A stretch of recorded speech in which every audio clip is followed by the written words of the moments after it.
नमस्कार दोस्तों। मैं हिम्मत सेठ एक बार फिर आपके सामने उपस्थित हूँ एक नए विषय को लेकर। दोस्तों, आज का दिन बहुत ही महत्वपूर्ण दिन है और और ऐतिहासिक दिन है, क्योंकि आज ही के दिन डॉक्टर महात्मा गांधी ने अ, देश को आज़ाद कराने के लिए 1942 के अंदर करो या मरो का नारा दिया था। और बड़ा आंदोलन हुआ जिसमें उन्होंने नारा लगाया कि अंग्रेजों भारत छोड़ो, और देश की जनता से यह आह्वान किया था या कि ये करो या मरो, ये अंतिम समय है, मतलब या तो करो या मर जाओ, मतलब डू एंड डाई। तो ये जो दिन है वो मतलब 9 अगस्त का दिन था, जिस रोज ये आंदोलन शुरू होना था। इसके पहले 8 और 9 अगस्त 2 दिन का जो है एक कांग्रेस का अधिवेशन था, और उस कांग्रेस के अधिवेशन में अ, ये प्रस्ताव पास किया गया कि 9 अगस्त से हम ये अंग्रेजों भारत छोड़ो आंदोलन शुरू करेंगे, और अंग्रेजों को और जनता ने जो है इसको हाथ के हाथ लिया। अंग्रेजों ने इस आंदोलन को कुचलने के लिए उस समय के जितने भी बड़े नेता थे कांग्रेस के, वल्लभ भाई पटेल, महात्मा गांधी, जवाहरलाल नेहरू, और ऐसे जितने भी लोग बड़े नेता थे उन सबको गिरफ्तार कर लिया। आचार्य नरेंद्र देव भी उसमें थे। लेकिन कुछ लोग जो है, डॉक्टर लोहिया और जेपी उस समय जेल में ही थे ऑलरेडी। डॉक्टर लोहिया और अच्युत पटवर्धन और ये मेहर अली, यूसुफ मेहर अली, और ये सब लोग जो है भूमिगत हो गए, और भूमिगत होकर के इन्होंने उस आंदोलन को चलाने का निर्णय लिया। 9 अगस्त को क्योंकि वो अधिवेशन चल रहा था, 8 तारीख को हुआ था और 9 तारीख को होना था, और 9 तारीख को ही ये आंदोलन शुरू होना था। लेकिन अब प्रॉब्लम क्या हो गई वहां पर कि अब इस आंदोलन की मतलब इस अधिवेशन की अध्यक्षता कौन करे, क्योंकि सारे नेता गिरफ्तार हो गए थे। तब अरुणा आसफ अली भीड़ को चीरती हुई बाहर निकली, और उसने वहां मैदान पे जाके तिरंगा जो झंडा लगा हुआ था उसको फहरा दिया, और वहां से वो गायब हो गई। अब अंग्रेजों की पुलिस और फौज और सब लगी हुई थी वहां पर, और उसको अरेस्ट करने के लिए दौड़ी। लेकिन वो वहां से ऐसी भूमिगत हुई कि ये सारे ढूंढते रह गए उसको और पकड़ नहीं पाए। तो ये अरुणा आसफ अली का एक बहुत ही नायाब मतलब काम था।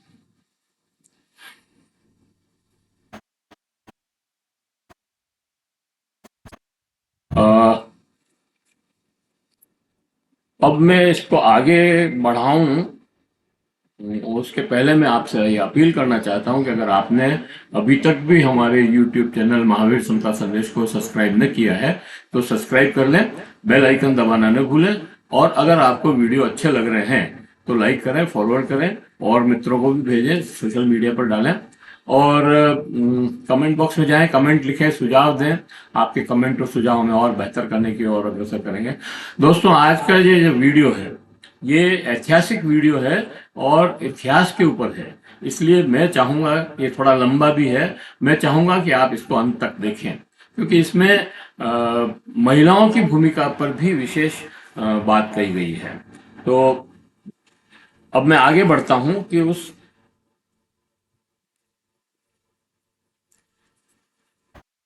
तो भूमिगत हो गए डॉक्टर लोहिया और उषा मेहता, और ऐसे कई लोग जो है उस समय जो समाजवादी थे, उन्होंने इस कमान को संभाला, और वो सारे भूमिगत होकर के इस आंदोलन को आगे बढ़ाया। ये तो एक पार्ट हुआ, लेकिन पूरे देश में जनता स्वयं स्फूर्त बाहर निकली।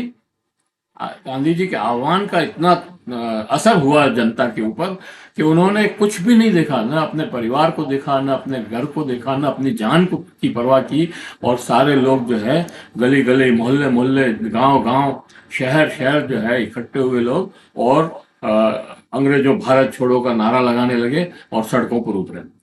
और इसमें से बहुत सारे लोगों ने ये प्रयास किया कि सरकारी बिल्डिंगों पर, तहसील पर, ये जिला जिला कार्यालयों पर, रेलवे स्टेशन पर और झंडे फहराने लगे। अब वो जब झंडे फहरा रहे तो पुलिस वालों ने गोलियां चलाई और लाठीचार्ज किया, गोलियां चलाई, कई लोग उसमें मारे गए। लेकिन उन्होंने उसकी अपने जान की भी परवाह नहीं की और वो झंडा फहराते रहे। पूरे देश में जगह जगह मतलब झंडे फहराए। 885 जगह तो सरकार, अंग्रेज सरकार ने अपने डायरी में जहाँ पे भी वो लिखते हैं उसमें लिखा है कि 585 जगह उन्होंने गोलियां चलाई।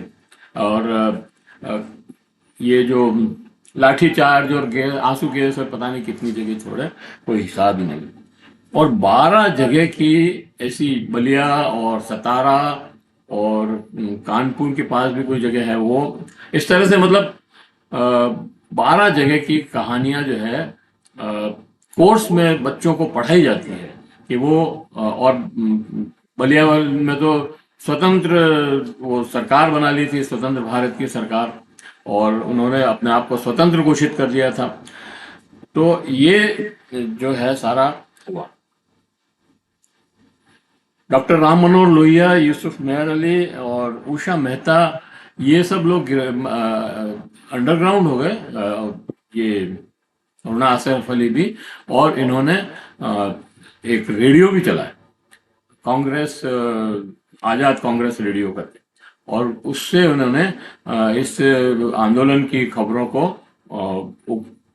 बढ़ाया और प्रसारित किया। उसके बाद रेडियो स्टेशन जो है, कलकत्ता में भी रेडियो स्टेशन चला। इन लोगों को बाद में गिरफ्तार कर लिया गया और गिरफ्तारी के बाद मतलब जो है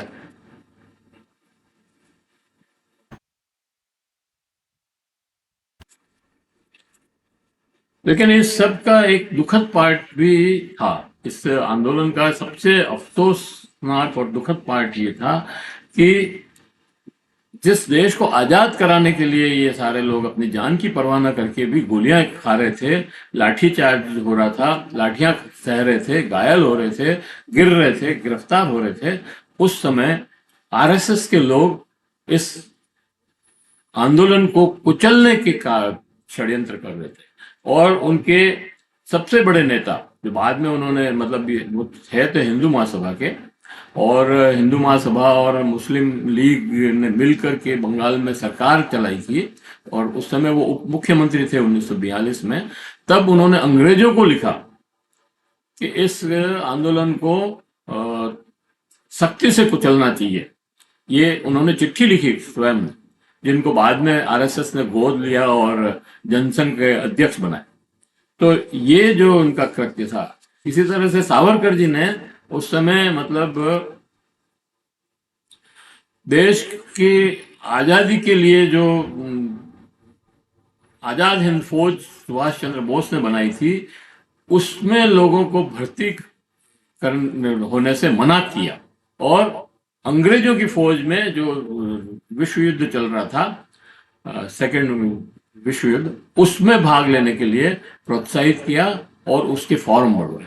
तो ये जो घिनौना चेहरा इनका है, ये कभी सामने नहीं आया, आया भी है, लेकिन अभी अफसोस की बात यह है कि वो अभी सत्ता में बैठे हैं, और सत्ता में बैठे हैं तो भी कोई बात नहीं, अगर सत्ता में रहकर भी देश को आगे बढ़ाने का कुछ काम करें, देश की जनता के हित में कुछ काम करें, तो वो भी क्षम्य है। लेकिन वो लोग उस समय के जो अधूरे सपने रह गए थे उनके नेताओं के, जिनकी विरासत इनके पास है, उन सपनों को आगे बढ़ा रहे हैं और पूरे देश में सांप्रदायिक अत्याचार कर रहे हैं, सांप्रदायिक सौहार्द खराब कर रहे हैं, सांप्रदायिक आंदोलन झगड़े करवा रहे हैं। और न केवल ये आपस में जाति में भी जो है लड़ाइयाँ करवा रहे हैं। तो ये जो इनका जो पार्ट है वो बहुत ही अफसोसनाक है।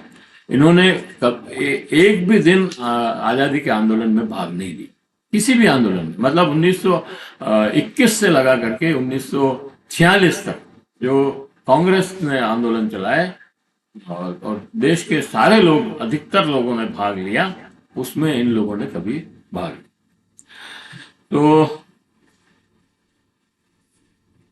अब जैसे हरियाणा में इन्होंने जाट वर्सेस अदर कास्ट, यानी ये जितने भी ओबीसी लोग हैं उनको अलग अलग झगड़ा किया।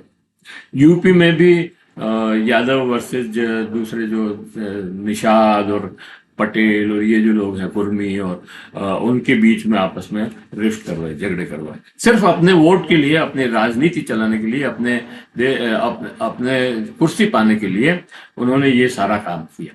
मतलब कोई देश को बनाने के लिए अगर वो रिफ्ट भी कर रहे हैं तो चलो समझ में आती है बात, लेकिन देश को बना नहीं रहे, देश को बिगाड़ रहे। झारखंड में उन्होंने आदिवासियों और अदर्स को लड़वाया। बिहार में यादव और मुसलमानों के खिलाफ दूसरी जातियों को इकट्ठा किया। तो ये सभी जगह करीब करीब इसी तरह से खेल कर रहे हैं। खैर, 538 जगह गोलियां चली थी, मैंने आपको बताया। ये कांग्रेस, अंग्रेजों की सरकार कह रही है। डॉक्टर लोहिया मानते थे कि 50,000 से अधिक लोग शहीद हुए या घायल हुए और उनके इलाज चले। बलिया और सतारा जैसे 12 स्थानों पर उनकी कहानियां स्कूल में पढ़ाई जाती है। ये मैंने बता दिया था। अच्छा, इस आंदोलन की एक और विशेषता ये थी कि इसमें बड़ी संख्या में महिलाओं ने भी भाग लिया। हालांकि महिलाएं दूसरे 1921 में, 1930 में, 1932 में भी महिलाओं ने भाग लिया, लेकिन इसमें बहुत बढ़ चढ़ करके भाग लिया और वो भूमिगत हो गई। 1930, जैसा कि मैंने बताया आपको कि अरुणा आसफ अली ने झंडा फहराया और वो भूमिगत हो गई। उन्होंने 1931 में भी, 1930 में भी नमक सत्याग्रह किया था। 1932 में, 1934 के आंदोलनों में भी भाग लिया और वो 3 साल जेल में भी रही पहले, 1932, 30 और 32 के कार्यक्रम में। डॉक्टर लोहिया ने अच्युत पटवर्धन, डॉक्टर लोहिया ने कांग्रेस रेडियो चलाया। जेपी हजारीबाग जेल में बंद थे, वहां से जेल को तोड़ करके ऊंचे से छलांग लगा करके उनके साथियों के साथ वो वहां से भागे और नेपाल चले गए। पहले नेपाल से आंदोलन चलाया और उसके बाद वो जब भारत आए तो मुंबई में उनको अंग्रेजों ने गिरफ्तार कर लिया। गिरफ्तार करके उनको लाहौर जेल में रखा। डॉक्टर लोहिया और जयप्रकाश नारायण दोनों लाहौर जेल में थे और सबसे अधिक यातनाएं, मतलब अंग्रेजों ने सबसे अधिक यातनाएं डॉक्टर लोहिया और जयप्रकाश नारायण को ही दी। और महिलाओं की इसमें मैंने कहा जैसे कि अहम भूमिका थी। अरुणा आसिफ अली और उषा मेहता ने जैसे रेडियो चलाया, तो वो तो मैंने आपको बताया, वो भी गिरफ्तार हुई बाद में।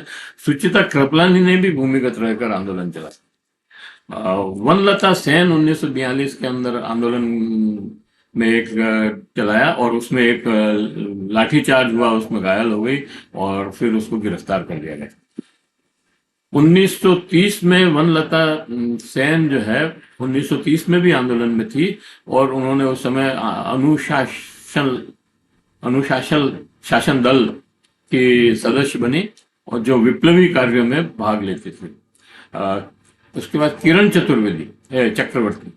चक्रवर्ती ने भी भूमिगत रहकर आंदोलन में हिस्सा लिया और 1942 में माया घोष ने भी सिविल कोर्ट पर झंडा फहराते हुए झंडा फहराने का प्रयास किया और पुलिस ने उन पर गोलियां चलाई, लेकिन वो झंडा नहीं छोड़ा। उन्हें गिरफ्तार हुई बाद में और उनको सजा हुई, जेल में रही 2 साल।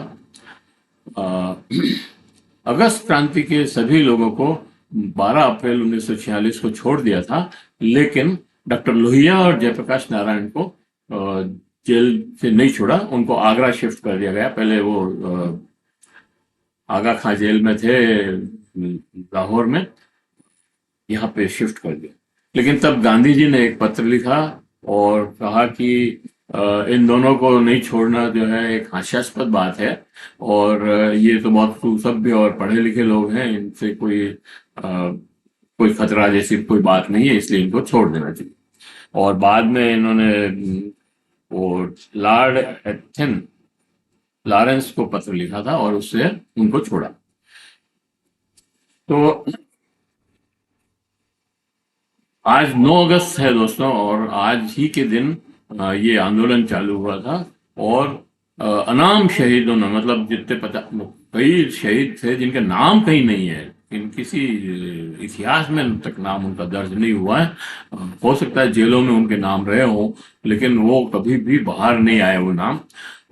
ऐसे लोगों ने जिनका उन्होंने अपनी जान की भी परवाह नहीं की, और आजाद देश को आजाद कराने में अपने सीने पर गोलियां खाई, अंग्रेजों की जेल में यातनाएं सही, और देश को आजाद कराया। उन्होंने कभी नहीं सोचा था कि हम जिन लोगों को आजाद करवा रहे हैं, ये बहुत महत्वपूर्ण बात है दोस्तों, जिन लोगों को हम आजाद करवा रहे हैं वो इतने खुदगर्ज और स्वार्थी होंगे कि उन्हें 2 मिनट, मतलब थोड़ा सा भी समय नहीं होगा कि अपने को आजाद कराने वाले शहीदों को श्रद्धांजलि देने का भी समय नहीं होगा। इतने खुदगर्ज और बेईमान हो जाएंगे अपने लिए कि देश को ही भूल जाएंगे, देश को आजाद कराने वाले लोगों को भूल जाएंगे, और देश को जिन्होंने आजाद कराया उनको और गालियां देंगे। खैर, उन्होंने तो कभी अपेक्षा नहीं की थी, किसी से कुछ अपेक्षा नहीं की थी कि भाई हमारे को कोई याद करेगा इसलिए मैं मर जाऊं, या इसलिए मैं गोली खाऊं कि मुझे बाद में जो है तगमा मिलेगा। तो उन्होंने तो देश को आजाद कराने के लिए ही गोलियां खाई। लेकिन ये हमारा कर्तव्य है कि हम उनको श्रद्धांजलि दें। आज के दिन की बहुत महत्ता है। ये डॉक्टर लोहिया ने अपने पत्र में जो जीजी पारिक को लिखा था 1967 में, वो 1966, मतलब जीजी पारिक खुद स्वतंत्रता सेनानी है, 102 साल के हैं अभी, और वो हर साल बम्बई में ये 9 अगस्त का कार्यक्रम करते हैं। लोहिया को बुलाया था वहां पे, लोहिया गए नहीं, किसी कारणवश बीमार थे और कहीं बिजी थे। तो उन्होंने उनको पत्र लिखा और उन्होंने कहा कि ये तो मतलब हमारा जो है देश स्वतंत्रता आंदोलन, स्वतंत्रता का जो 15 अगस्त को जब स्वतंत्र हुए उससे भी ज्यादा महत्वपूर्ण दिन है ये, क्योंकि ये ही दिन था जिस रोज आजादी की नींव। तो ऐसे लोगों को हमें कम से कम भी, मतलब हमें अपने कर्तव्य का पालन करते हुए इन लोगों को, इन तमाम शहीदों को, अनाम शहीदों को जिनके नाम भी पता नहीं है, उनको याद करें और श्रद्धांजलि दें। आज हम दिन में 4 बजे शहीद स्तंभ जो है टाउन हॉल में बना हुआ है, वहां इकट्ठे होंगे और उनको श्रद्धांजलि देंगे। आप सबसे भी निवेदन है कि आप उस कार्यक्रम में आइए। हम उसके बाद एक गोष्ठी भी करेंगे अशोकनगर में, महेश चंद्र शर्मा के ऑफिस के वहां। और कल हम लोग जो है अगस्त क्रांति को शिक्षा क्रांति के साथ जोड़ना चाहते हैं। समान शिक्षा की आज बहुत ज्यादा जरूरत है इस देश के अंदर, क्योंकि जो शिक्षा में विषमता है, जो अलग अलग तरह की शिक्षा है, कुछ लोगों के लिए शिक्षा जो है विदेश में जाकर के पढ़ने की है, कुछ लोगों को बहुत हाई स्कूल, बड़े उच्च स्तरीय स्कूल जैसे दून स्कूल हैं, और अंग्रेजी स्कूल सेंट पॉल्स और ये जो बड़े बड़े स्कूल्स हैं उनमें पढ़ने की है। कुछ लोग जो है जो मीडियम क्लास के लोग हैं वो दूसरे निजी स्कूलों में पढ़ रहे हैं। और जो सबसे कमजोर तबका है उसके लिए शिक्षा जो है मतलब हमारे नेताओं के दिमाग में भी उनके लिए कोई शिक्षा जरूरी नहीं है, कोई प्राथमिकता नहीं है।